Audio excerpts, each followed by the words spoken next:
session is titled Managing Fires at Facilities and in Trucks. So we've got three very, very expert speakers. They are the best in the nation for sure, and they are all here for you. So what my job is to introduce them and do that. But first, I just have a couple of things. Welcome to this event. WasteCon is a great event. As you can see, there's lots of folks here.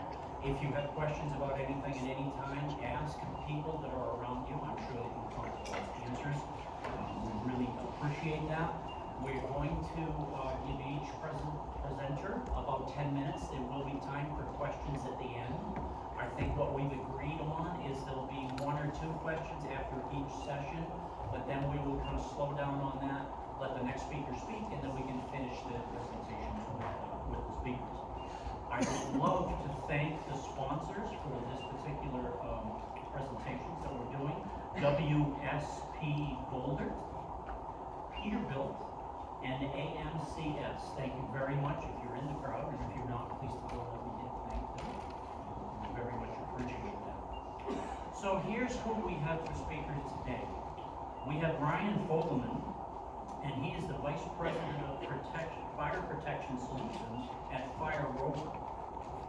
We also have Bridget Biggs, who is the West Area Safety Manager for Rumpke Waste and Recycling. And our third speaker is Brad Dunn. He is the Cincinnati Region Recycling Operations Manager for Rumpke Waste and Recycling. So those are the 3 speakers that you'll be hearing from. Each has a little different take on the topic that we have here today, and I think you're very much going to enjoy it. So the first speaker will be Ryan Fogelman. Let me give you a little bit of his bio. Ryan Fogelman is the Vice President of Strategic Partnerships for Fire Rover. He is focused on bringing in innovative safety solutions to the market, and 2 of his solutions have won the Distinguished Edison Innovation Award for Industry and Safety and Consumer Products. He has been compiling and publishing the reported waste and recycling facility fires in the U.S. and Canada since 2016, and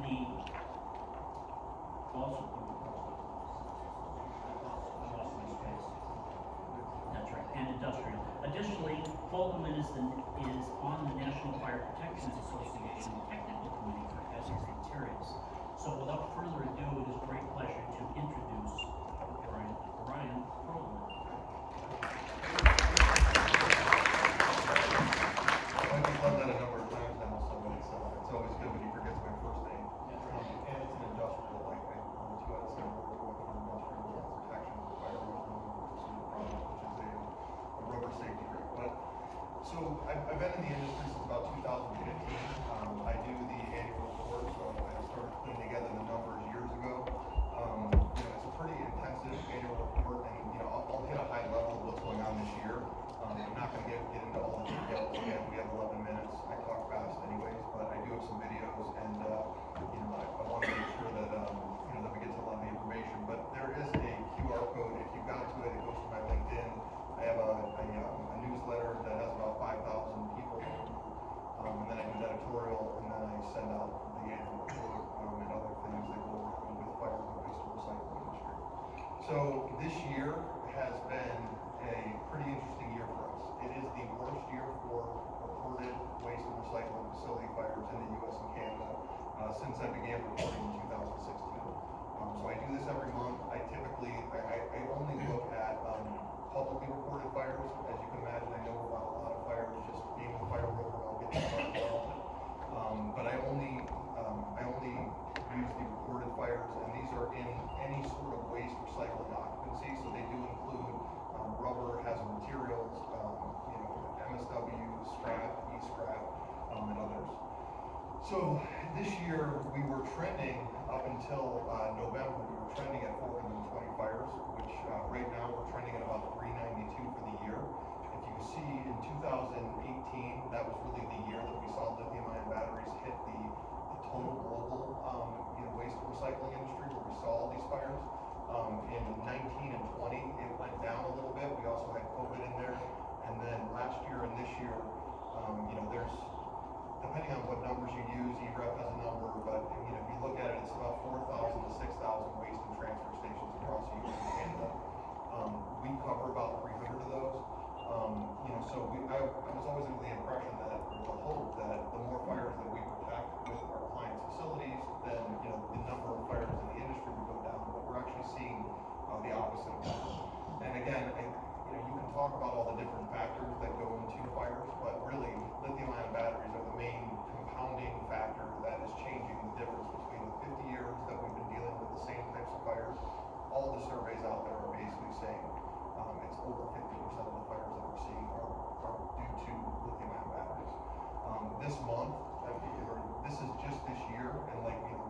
the top 4 months this year.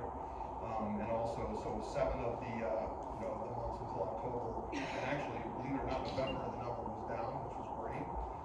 But the, if you see just in the year, these are the numbers that we're seeing, first or second in 2022. So this is what I was showing before. Really, the idea is, the goal is to know more of the fires that are happening. I mean, if you look at the industry now compared to where it was in 2015, there's been a lot of fire planning, a lot of really good work has been done by this industry to try to alleviate these fires. And again, we all know we're doing the best we can to educate the public not to put lithium-ion batteries in the waste stream.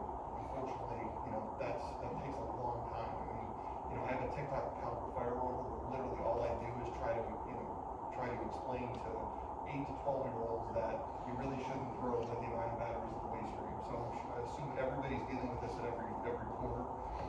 We know about a lot of fires. We just gave the numbers to FM.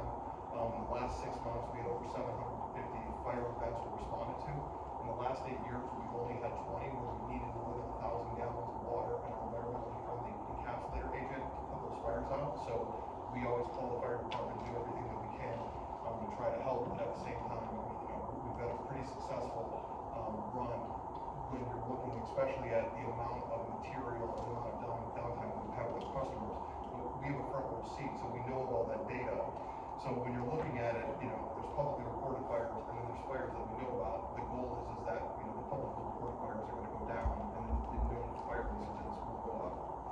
So what's been the consequences?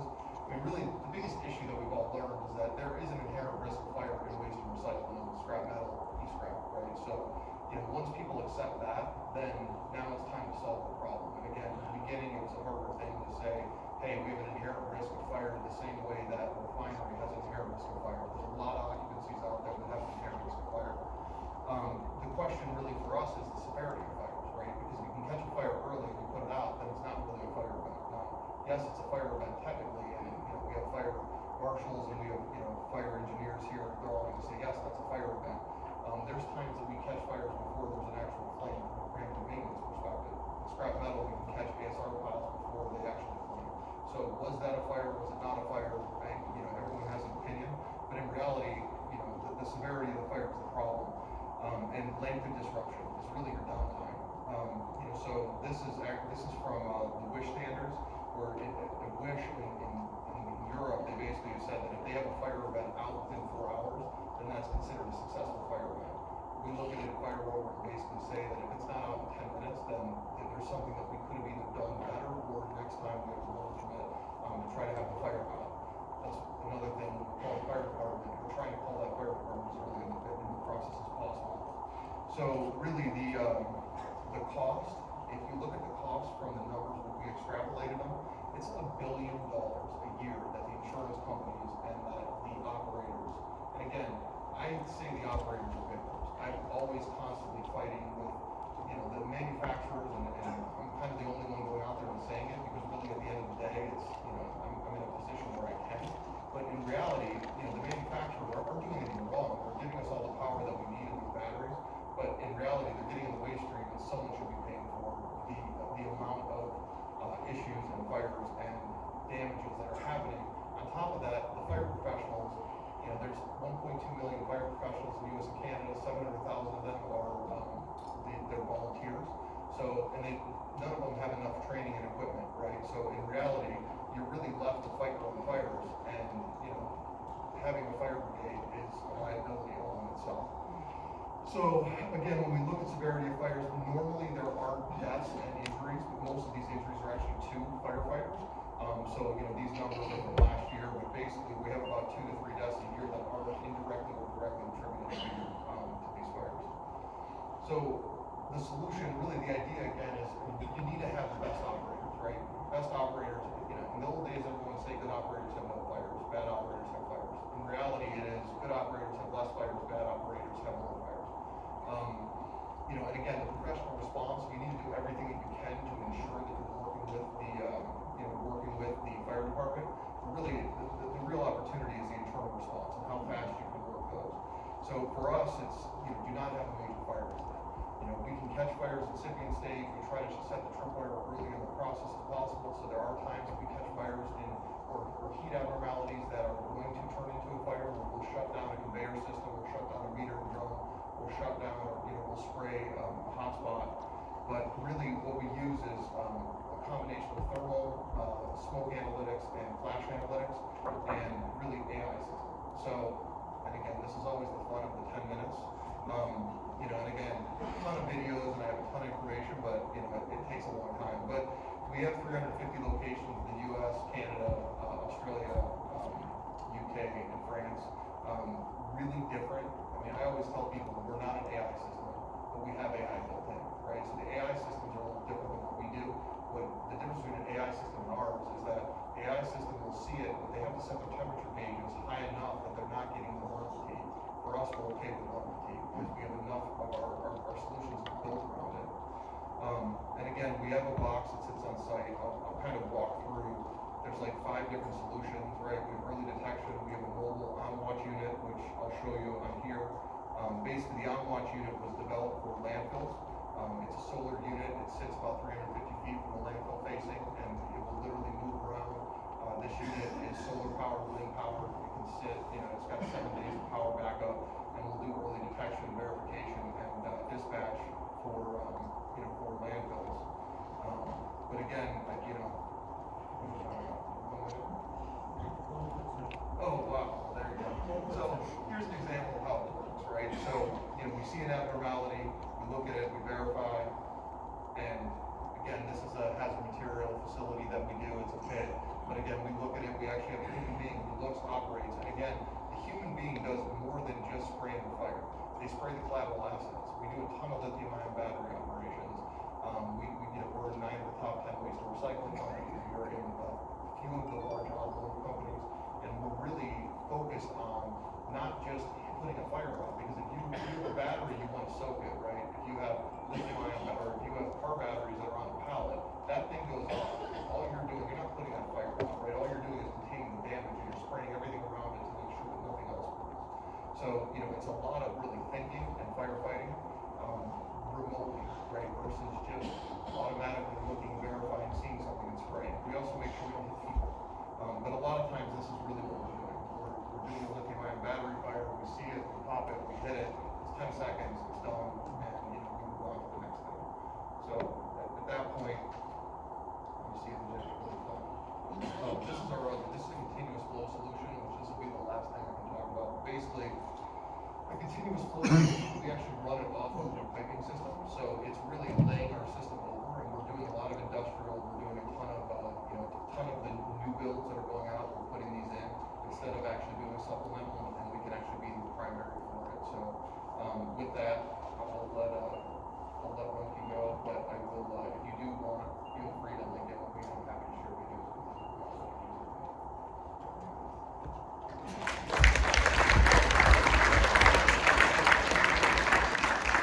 Thank you, Ryan. That was great. And all of the speakers will be here after the presentation, so if you have questions, you can certainly do that. And I think Ryan, you're here for us.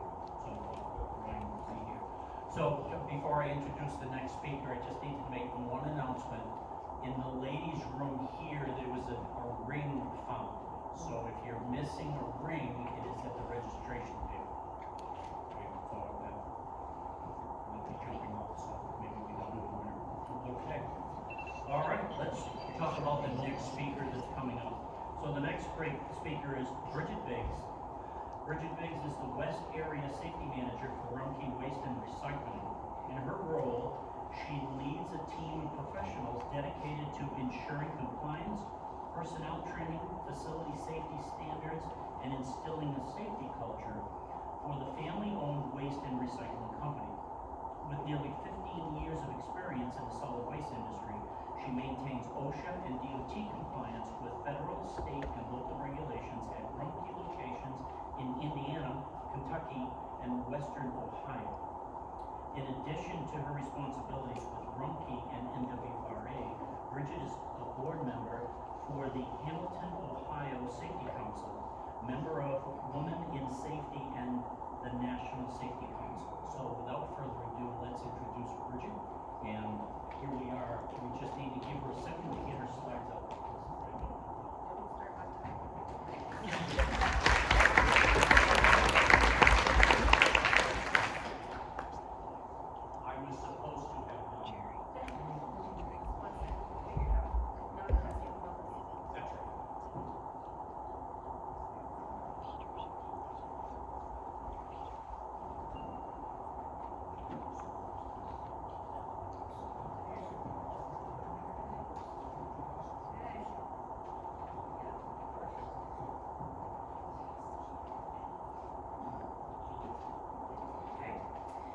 right, so as you just heard from Ryan and as you will hear from Brad, fire is the biggest risk we have in the industry as of right now. And whether it be a MRF, a transfer station, or on a truck, what we need to do is educate and understand how to tackle those fires, and then train our drivers and make sure that they know exactly what to do. I'm going to focus on truck fires, specifically CNG fires, and I'm going to try and get through this as quickly as possible. There are different vehicle types of fires. We have a load fire, which is in our company the most frequent that we have. I mean, we almost see them daily, unfortunately, across my area. Then we have engine compartment or cab fires, which is the second most common for us, in between the cab and the body on a front load truck. You're going to see a video of that here in just 1 second. Electrical or fuel, and then brake or a tire fire. And these are just some little scenes that we have experienced in our company here. So, as I think most of us in this room will agree, when we have one of these incidents, our drivers are the first line of defense.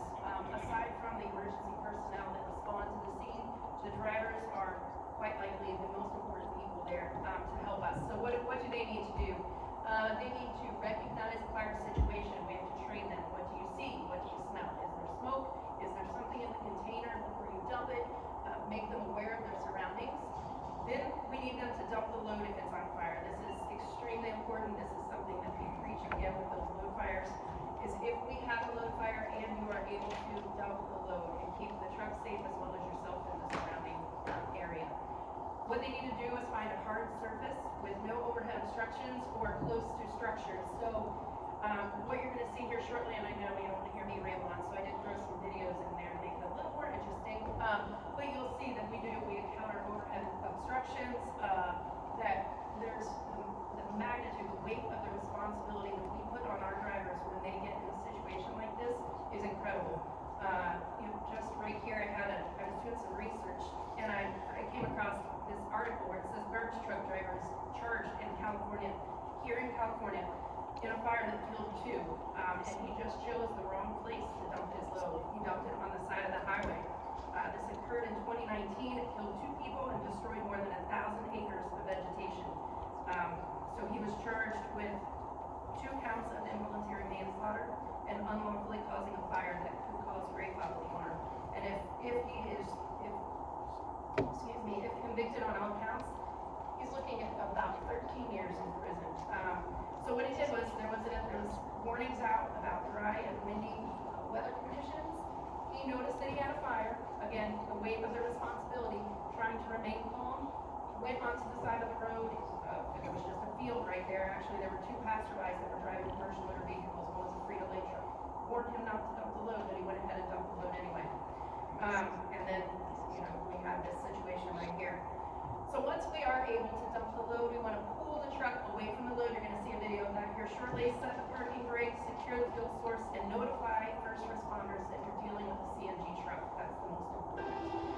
This right here, it's not CNG related, but it is an example of a truck fire that we had. It initiated between the cab and the body. The fire department was able to fight this fire because the cylinders were not affected. These fires happen all hours of the day. So this is the dead of night. This is in the middle of the night, around 2:30 a.m. But in the light of the morning, look at what we were dealing with there. There was 4 headlines. That was a huge risk that we had. We were very lucky.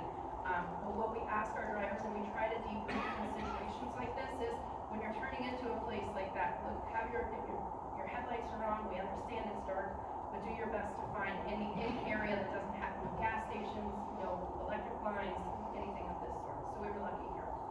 Again, I'm just going to scoot through these.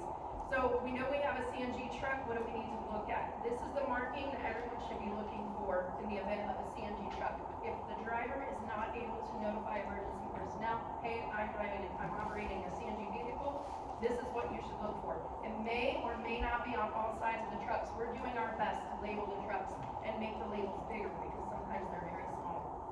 CNG vehicle hazards, I'm just going to focus on one here. I'm not going to talk about them all, but vehicle accidents, we just had this occur today, earlier this morning. Any CNG vehicle that is involved in an accident at Rumpke, if it's moving over 5 miles per hour and then hits a stationary object or is involved in a motor vehicle accident, that truck doesn't roll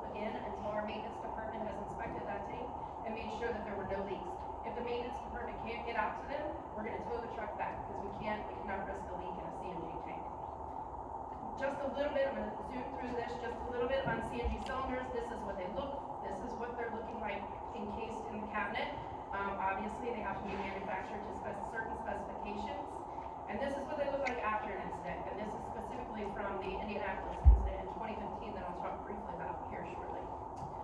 So this is the case here that you can see that the CNG tanks are encased in.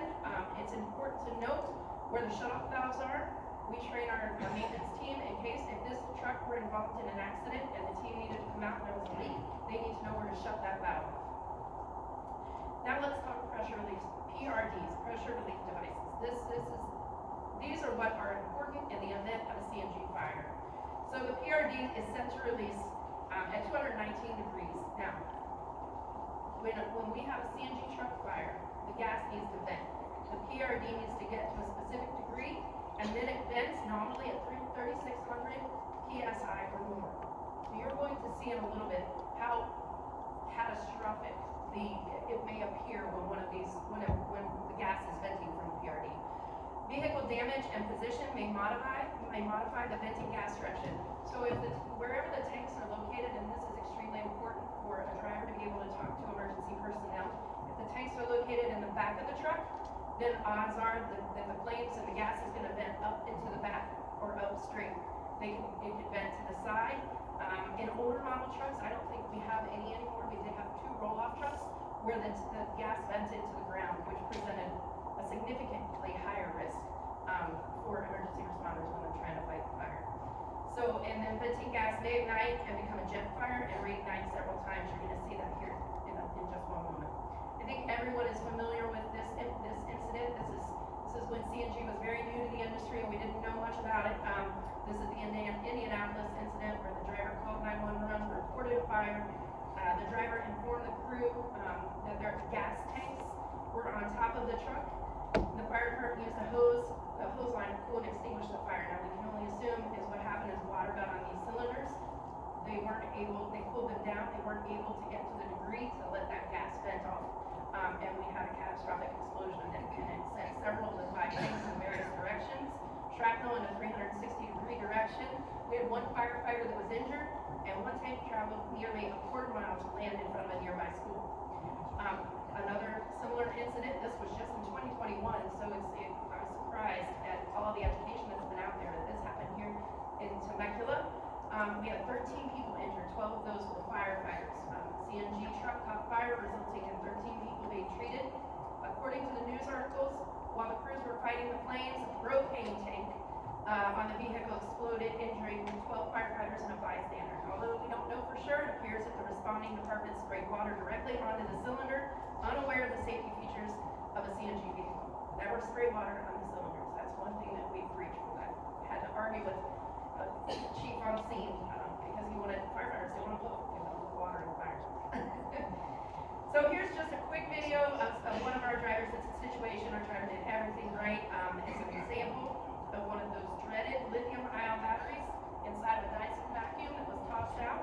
The driver's dumping the load. He's pulling forward slowly. We have the material that's on fire. The tailgate that's in the air is what's housing our cylinders. Our tanks are right there.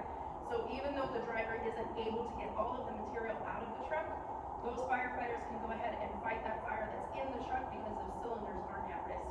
As you can see, he did a great job of finding a big location, empty area, no overhead hazard. Everything looks good here. So how can we mitigate the hazards? We control the ignition sources, let the system vent, maintain a safe distance, 80 to 100 feet with a 500-yard safe perimeter for the public and the emergency responders. Apply water to the fire, not to the cylinders or the storage cabinet. And in some cases, and you're going to see it here shortly if I can get to it quickly, it's going to be necessary for us and the emergency personnel to allow the gas and then completely before attempting to extinguish the fire. Hopefully this works here, Jesse. Here we go. Nope. Those of us who have to make a living out here, we're struggling. That's not working. You're playing the second. Nope. It might be the end of the No, it was there. Let's see.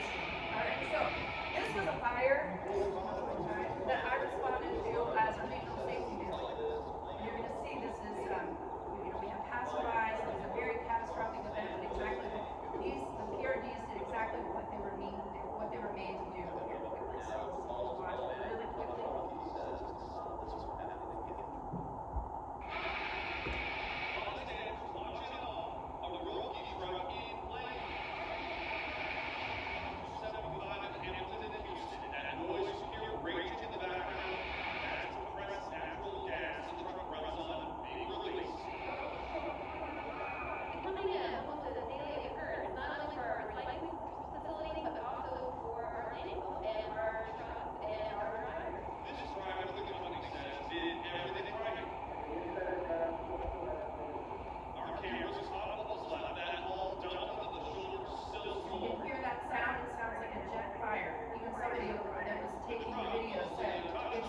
She concentrated a lot on CNG, but it works for all waste trucks. The basics are there, exactly what she said, and there was some pretty spectacular stuff. So our next speaker today is Brad Dunn. Bradley Dunn is the Cincinnati Region Recycling Manager for Rumpke Waste and Recycling. In his position, Bradley oversees Rumpke's $32 million Cincinnati recycling facility, which is the 10th largest MRF in North America, processing more than 700 tons a day. Additionally, he oversees Rumpke's commercial recycling operations in Elmwood Place, just outside of Cincinnati. Bradley started his Rumpke career in 1996 as the assistant plant manager for Rumpke's Indianapolis recycling facility. He was later promoted to Indianapolis plant manager in 2003. Upon the divestiture of Rumpke's Indianapolis operation, Bradley moved to Cincinnati and assumed the plant manager role for Rumpke's Cincinnati recycling facility. In 2010, he oversaw a $6.5 million recycling facility upgrade, installing optical scanners. In 2012, the newly renovated plant was destroyed by a fire, and Bradley oversaw a transfer station operation to ensure Rumpke's customers were never without recycling services, and also was instrumental in the building of a new $32 million facility. So without further ado, Bradley Dunn.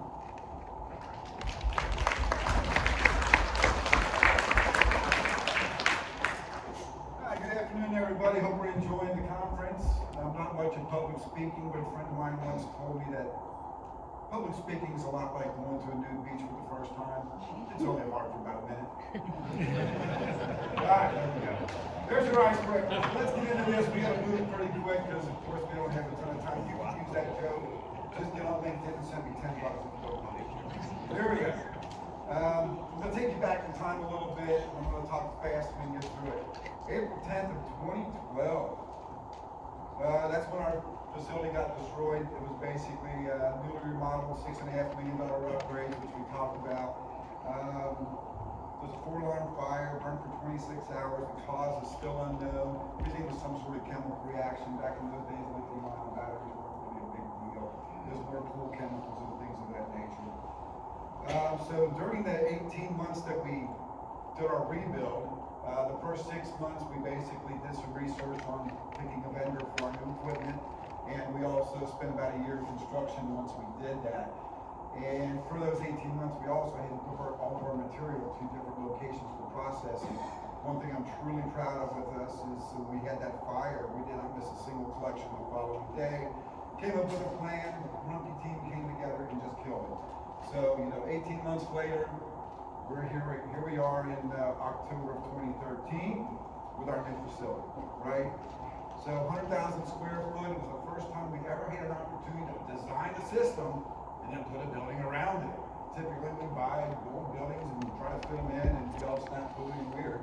So this was awesome for us. It was a 60-ton per hour system, optical scanners in there. We recently just put robotics in. It was a $32 million investment back then, so gosh, in today's economy that might be $50 million or better. And as was mentioned before, the 10th largest by volume in North America. So it's a pretty nice place, actually. So how do we protect this new, beautiful Taj Mahal from our favorite last plant? A lot of different things came up. So after we built the facility, we started to see tipping floor fires. Like, what's going on? So we had to come up with a solution for that. Secondarily, we began to see baler fires. And it's just like a progressive thing. You get your tipping floor, then you get your balers. Balers were basically propane tanks of oil. And then we started to see plant fires more recently from all of the lithium-ion batteries that we see. So we'll walk you real quick through the solutions that we came up with. Not all of these are going to work for everybody, but we're making some ideas. The tipping floor solution, we wanted something that was UL listed so it could be connected into our fire alarm system so that we could get immediate response from the fire department and we could get the notice to evacuate the building. So we designed the system. It has 5 forward-looking infrared or FLIR cameras located, represented by the red dots. It has 1 oscillating water cannon that is plumbed to our riser room, and we're fortunate to have about 180 psi water pressure, so that really helps. And the water cannon is represented by the green dot. And it's in operation 24/7, 365. And we also included an auxiliary 2-inch fire hookup on that same platform as the oscillating water cannon in case we have a drum feeder fire, which is represented by the blue squares there. So those of you that are familiar with MERPs know what I'm talking about. If you're not familiar with MERPs, sorry, I'm talking about it.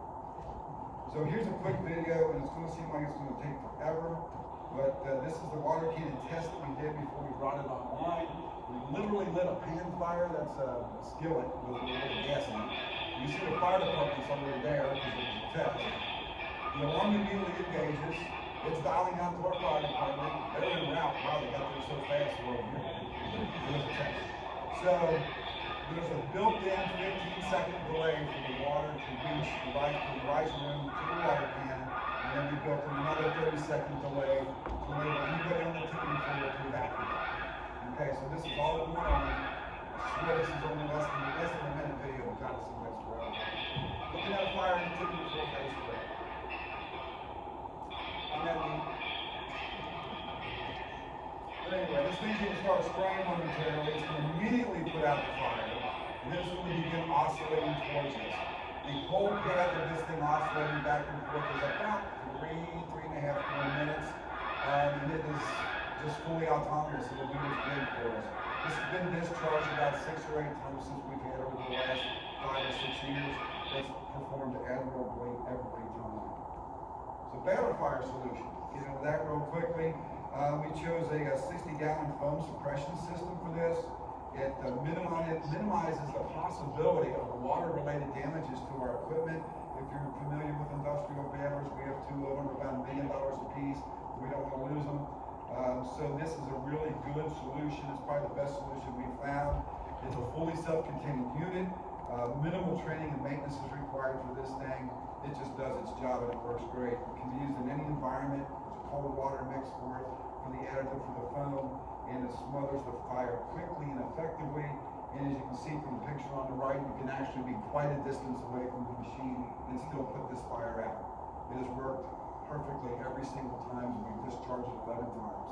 And every time it's great, refill it back up and we're ready to go again. So one thing that we found out whenever we talked to our fire department and saw them show up for our different events was they had to do 500-600 foot hose runs. So we talked to them about that and they asked for some wall hydrants and we gave them to them. About 40 grand a piece, but well worth it. They're accessible through our riser room. The picture on the left shows our riser room with a Knox box. So it's available to them 24 hours. They basically go in, open up a valve, and they're ready to go. And the fire department really likes that because they don't have to roll up 600 feet of hose. That's good. And now we're going to get into the FLIR hot battery detection system, which we just won the Innovation Award, Safety Innovation Award yesterday for. And there's some images of some of the batteries that were recovered with this. You can see it's all kinds of different batteries. I mean, we're seeing everything from power tool batteries to the power pack duos that we charge a phone with, to even batteries in greeting cards. And that's a big challenge for us now, so we got to figure that one out. But anyway, here we go. So 2 pictures on the left show our 2 FLIR cameras. Image on the right shows what the screen looks like if one was looking at one of those cameras. You'll see the red streaks down each side. That's basically just a friction of the belt rubbing up against the side of the conveyor. Okay, so nothing going on there. This is an overview of our container line system because I wanted to show where these things are loaded. So our containers, after the paper's sorted out, will pass underneath of our overhead magnet, then into our HDPE optical scanner. Directly below that is our perforator. So anything that is not ejected by the HDPE optical is going to fall into the perforator and then move on downstream to the eddy current, and then it's going to hit our first FLIR camera. So our first FLIR camera is about 35 feet or so away from our perforator. We all know what a perforator does. Of course, it flattens and punctures so that your remaining optical scanners and robotics can do a much better job of sorting. So we've got one located there, and the secondary one is after our quality control optical scanner, which is about 100 feet downstream. So we give 2 opportunities to pick up the batteries and alert us. So how does this work? You got your FLIR camera. It will give you a system notification if there's something that exceeds 160 degrees. It would energize our emergency stop circuitry in the plant, so it would shut down every single conveyor in the facility, and then a blue strobe would begin to flash over top of which camera was alerted. This then gives our operators, our supervisors, our trained personnel the opportunity to go and remove the battery from the line before it gets into a bunker and causes a catastrophic event. We have removed more than 70 hot batteries from our system since May 9th. 70 opportunities to burn my plant down. Yet again, you can't have nothing nice for these things, right? So this has worked out very well for us.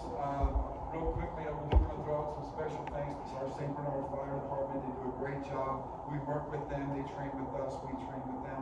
Always establish a great relationship with the fire department, because when you need them, you need them, right? So in summary, what we always do is conduct post-incident and reviews. We've got some of our safety team here. We'll sit around the table, we'll talk about what we did right, what we did wrong, what we could have done better. And it's progressively been improving every time. Again, develop that strong relationship with your fire department, buy them a pizza, whatever it takes, just make them happy people. The tipping floor cameras with autonomous oscillating water cannon was a great solution for us, and it works well. 60-gallon foam-based extinguisher system, can't say enough positive about that. The wall hydrants, fire department loved them. The flare hot battery detection system as well has worked out very well. Total investment in that technology was about $265,000. So I appreciate your time. Thank you very much. I think that's all I got. Thank you.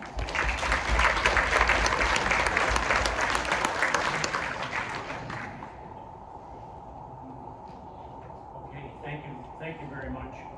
That was a great job. So now is question and answer period. We've got about 6 minutes, 5 to 6 minutes here. If you have a question, please raise your hand. Certainly we'll get a call on you, and if there's a specific speaker that you'd like to ask that question to, that's great. Otherwise, I'm just going to leave it to them to argue with the question. So do we have a question? There's one right there, blue shirt.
Sure. So before I throw it to the group here, pizza. Pizza works for fire departments. Bring it to them on the training night, have a relationship with them.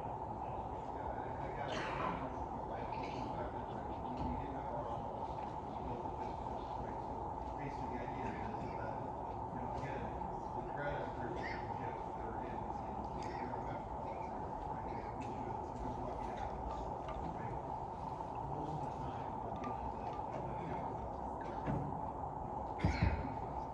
So at the end of the day, it's really about for us. We catch a fire on land real quick.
together, keep them involved with, invite them to your facility to train on stuff they need to train on. So you can develop that relationship, but we're in this together. And that's what worked out for us, and where it goes is now. Yeah, I think, I mean, the idea is really, you need to make the investment for that, right? So, I mean, you can have hoses on the site, you have them ready for fire department, they get there, if you're on the same page, right? So there's things you can do, they don't have the money, it's for you, you can afford to do it, it's better, you know, these are $30 million facilities, you're going to make sure that, you know, Brad uses, we do, this CAS system, firefighters, we can shoot 90 feet, like, hose, I mean, literally, 2 switches. Sure. So I hope that answers your question. So all fires start 6 months ago when you made your relationship with the fire department. So don't wait for smoke to call the fire department, call them ahead of time. We have a gentleman over here with the red shirt.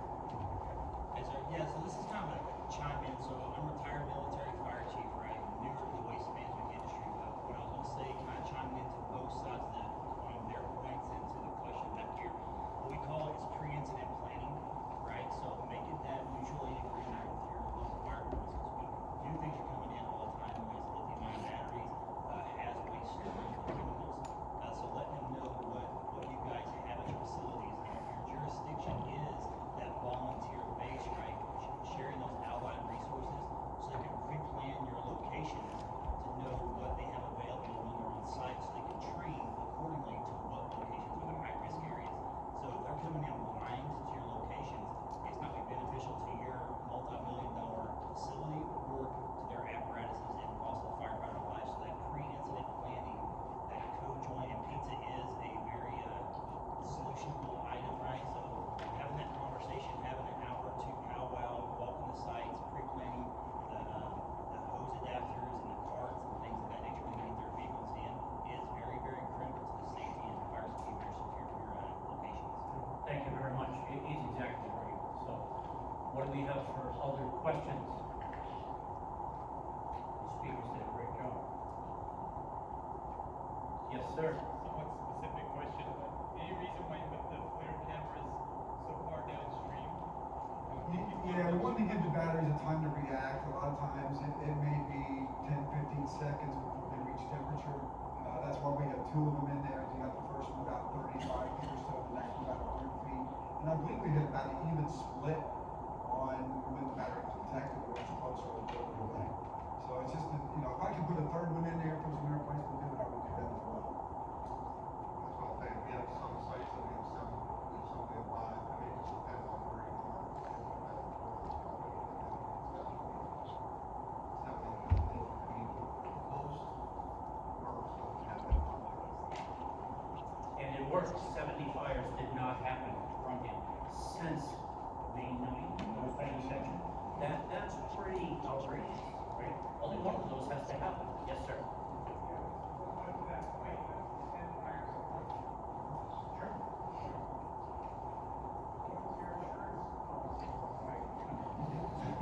We can't lie. Like everyone else is insured. We're insured, and I know a lot of MRFs that can't get insured. So, I mean, I can speak, because I spend a lot of time talking to them. Our job is risk mitigation, and, you know, going down about 12 months away, we can make up several things. You know, we're doing all the different things that we need to do outside the occupancies of the resource sites. You know, we're doing the industrial, you know, I can tell you, insurance companies they're pulling back fully for every risk, right? We all like, so the fact is that when it's inherent in your business, it like, you can bring them back and you can show them that you have less fire. You can show them that you have fire. It's all restricted base, it's all based on your track record and your history. Some guys, you know, are having no issues and some guys are having more. So it really just depends on what your history is and your relationship.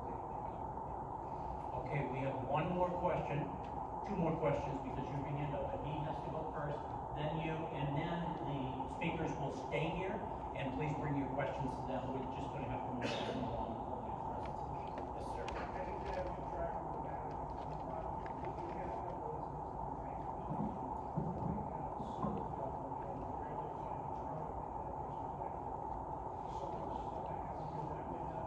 It's very difficult. We've done that with other things like chemicals and stuff that can be, we were able to track down to an auto body shop. batteries. I mean, we're servicing, tens of thousands of customers a day, 200 treatment trucks stopping. It's very, very difficult to nail that down, but we are trying our best to track it down. It should be something cleaning out the garage, you know what I mean? So it's very difficult to go to residential level. If it's the commercial side, you stand a much better chance. Okay, last question, right here.